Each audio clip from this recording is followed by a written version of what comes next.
Tuloy po dito si MJL bilang DIY.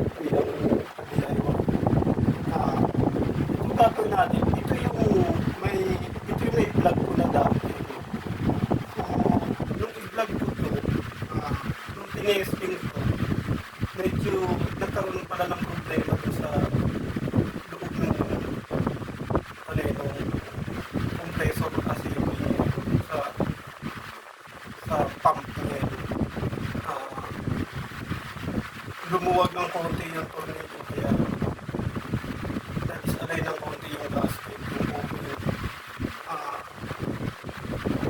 Hindi kagad siya na kaya i-sting siya ay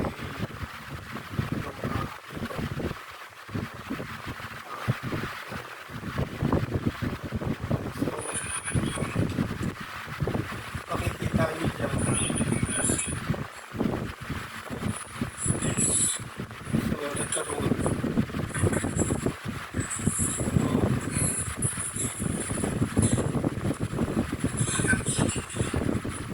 Yung gasket na yan, lumuwag ng konti dyan kasi hindi ko nga nilipita ng gusto dahil baka malostrate yung plastic. So, lumuwag ng konti kaya nawala sa align yung gasket. Pero ngayon, inikpitan ko na to. Inikpitan ko na itong isang ito. Inikpitan ko na kaya hindi ko na lang pinakita sa vlog kasi may vlog na ito. So, bali yan ang aring vlog niya eh. Magdodoble-doble yung vlog. Mawawala ng 5 seconds pagka pinakita ako. Kaya siya nagkaroon ng problema.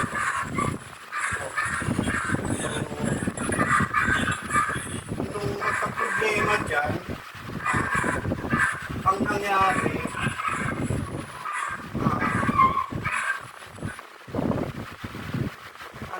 magka-problema dyan, ito yung testing. So, tinesting natin siya ng ganyan. Kung mapapansin nyo, yung wala ng tubig yan. Hindi ganong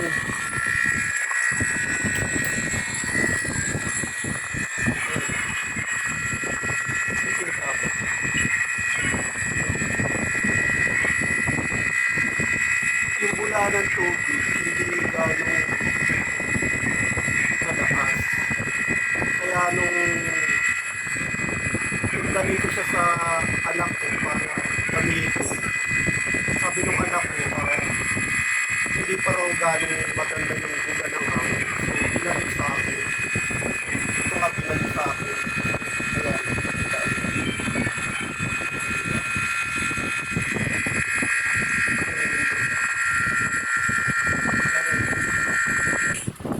Kaya, ngayon, yung 12 volts natin, ito kasi yung power supply na narito sa bahay. Hindi pala ito yung original na power supply. Ang original pala ito. Magkaiba sila. Malaki yung isa. Malaki yung isa. Ito yung original nasa anak ko pala. Pero para silang kung 12 volts ang output.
ang input niya 240 volts, ang current niya ay 0.54 ampere, 0.54 ampere maximum. Tapos ang kanyang output 12 volts, ang kanyang maximum current ay 1.0 ampere. Ito naman, yung original naman, yung talagang nakakabit dyan,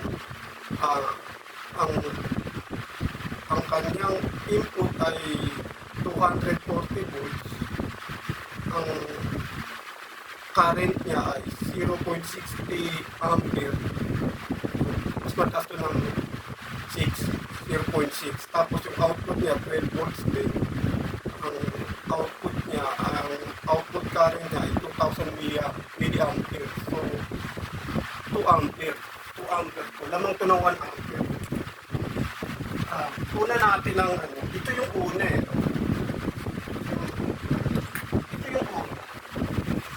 Ito yung una natin, may vlog na to eh. May vlog na.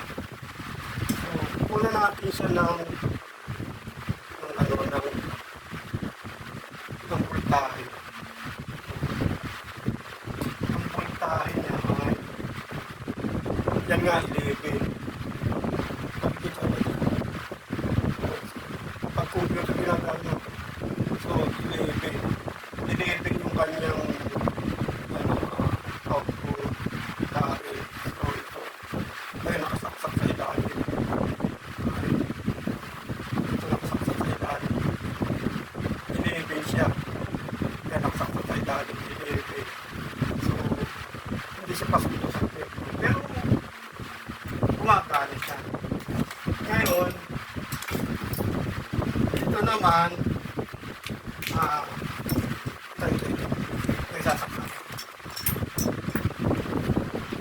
isasaksak po.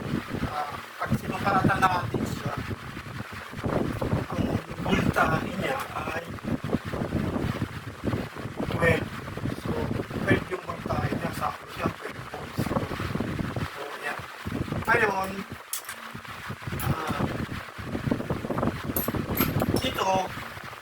ito yung unang pinang-test natin eh, no? Gamitin ko din natin yung content. Ayun naman niya eh, kaya lang siyempre magkakaroon siya ng konting problema sa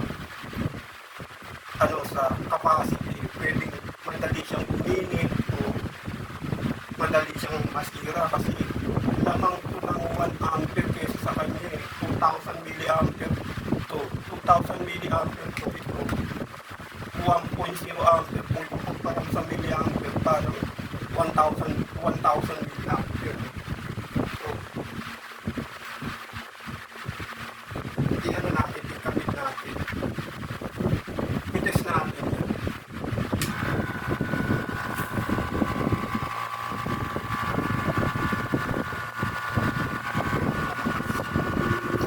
Kung malayo pala yung maano rin.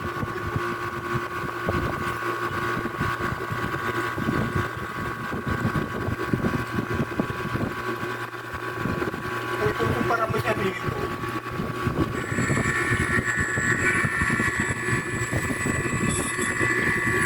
Ang pagkakain.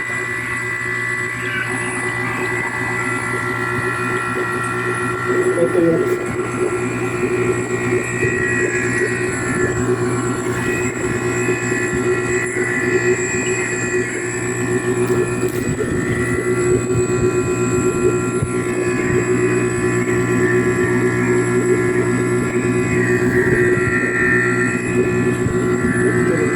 Nakikita naman siguro.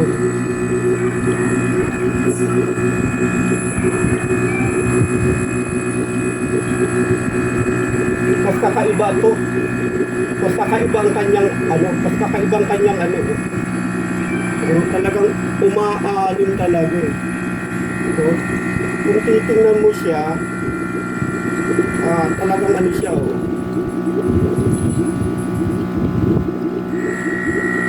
Kung kumpara mo rito, ito yung dati.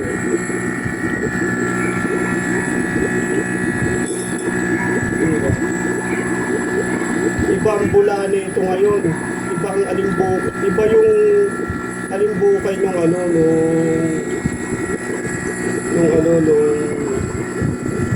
tubig. Sandali.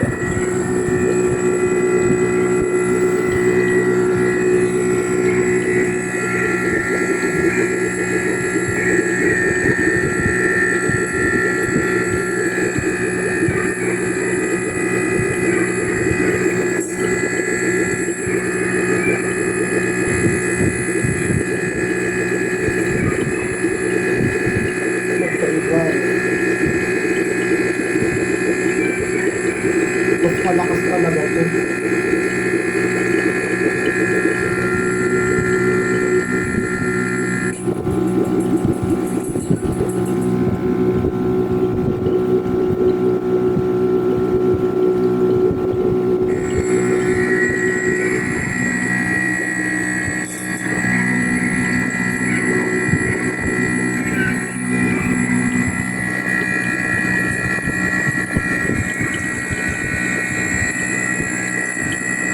So, magkaiba talaga. Ano.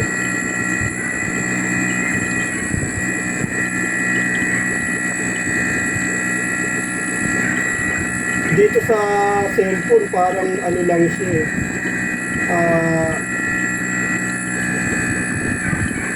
Bumubula lang siya ng konti eh. Pero ito talaga malakas eh. Halos tumaangat yung tubig eh. So, yan. Ah,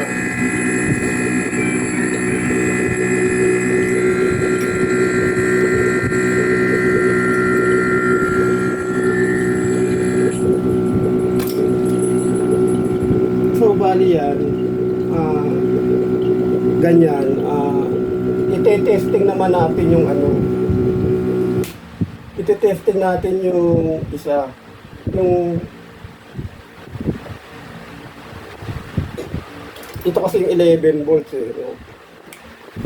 Pero working good din siya, no? Kung sakaling meron kayong ano na adapter na ganito, halimbawa mawala yung original. Nasabi ko naman yung rating na itong adapter na to, pwede mong mapalitan. Ngayon, ito yung original talaga. Yung ano talaga. Yung original talaga na kasama nito nung binili, kasama nito.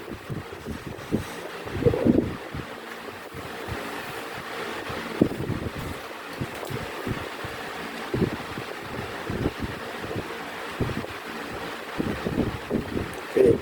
So, itest natin. So, tasaksak natin ulit dito. So, lagay uli natin ito.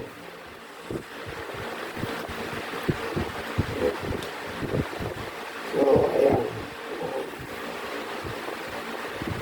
So, paandarin ko.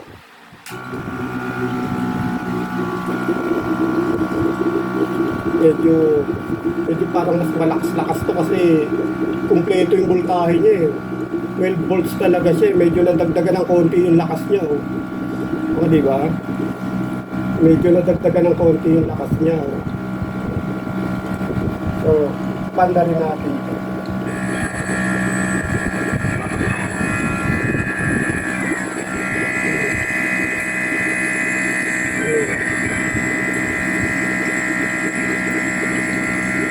Vlog ko yan eh. Vlog ko rin to. Ito rin yung vlog ko eh. 144 ang number niya eh. Sorry.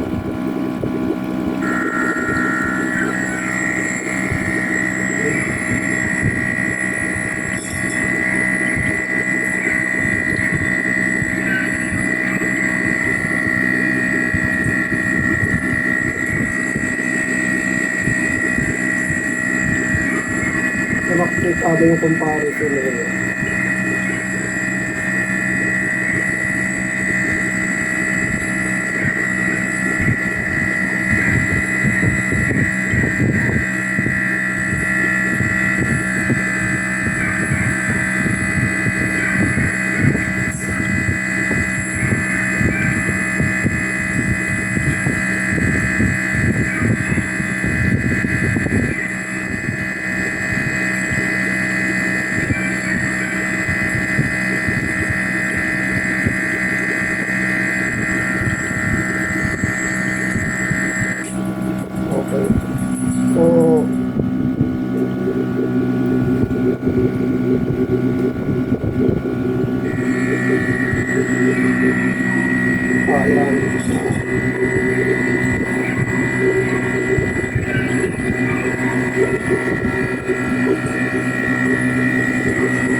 At saka medyo binawasan ko to.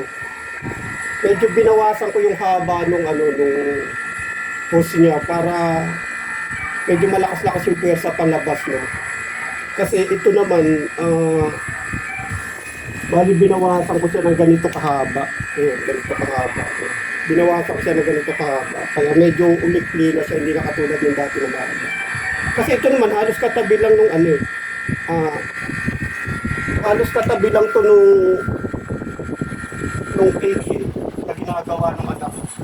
Halos katabi lang to nung cake na ginagawa ng anak ko. Kung sobrang haba nung post, minsan nagkakabulbul pa yung post.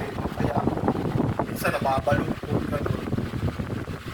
Ito, katabi lang to nung cake na ginagawa ng anak ko. Iniikot yung cake na kakapatong ko sa platform na bilog na umiikot, no? Pinaka niya, patungan ng cake. Yun ang ginagawa ng anak ko. Kaya okay na itong maikli. Hindi naman sobrang ikli. Kahit di mong i-move ng gano'n, medyo malayo pa naman yung so, pagka yung halimbawang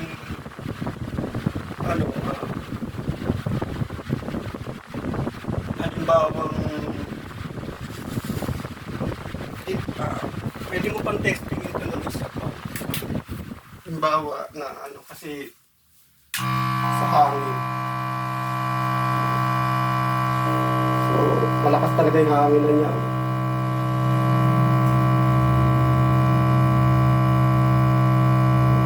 Medyo mabigat pa itong papel na to. Ginagano mo siya. Kaya na niya magbuga ng nung pangkulay ng cake, yung pangpintura ng cake.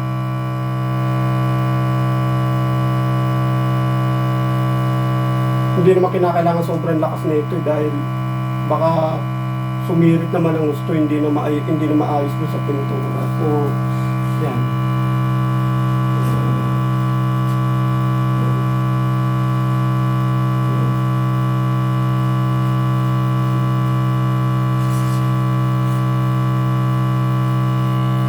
Ngayon, kung gumagawa kayo ng ganito, no, nagte-testing kayo ng ganito, kung nagte-testing kayo ng ganito,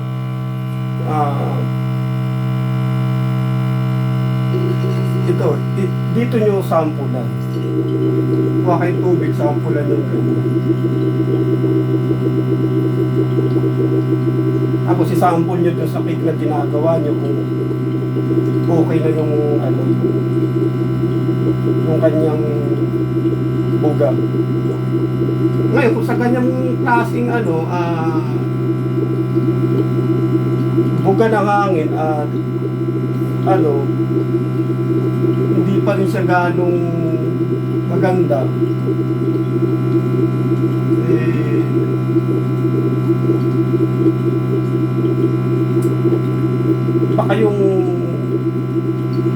baka yung RPM ng motor nito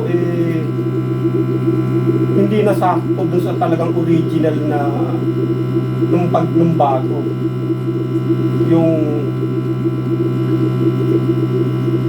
Kasi yung bago iba RPM nun, talagang mabilis yun eh.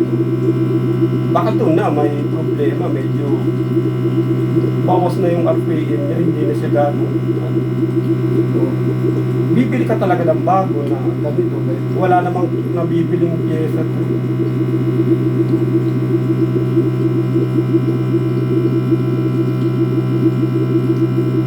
Yan. Bali ganyan. So, yan lang pong muli. Ako po si MRTDJLP, ang inyong ka-DIY. Huwag niyo pong kalimutang i-subscribe yung channel ko, itong channel na ito, at saka bigyan ng isang matinding like. Thank you.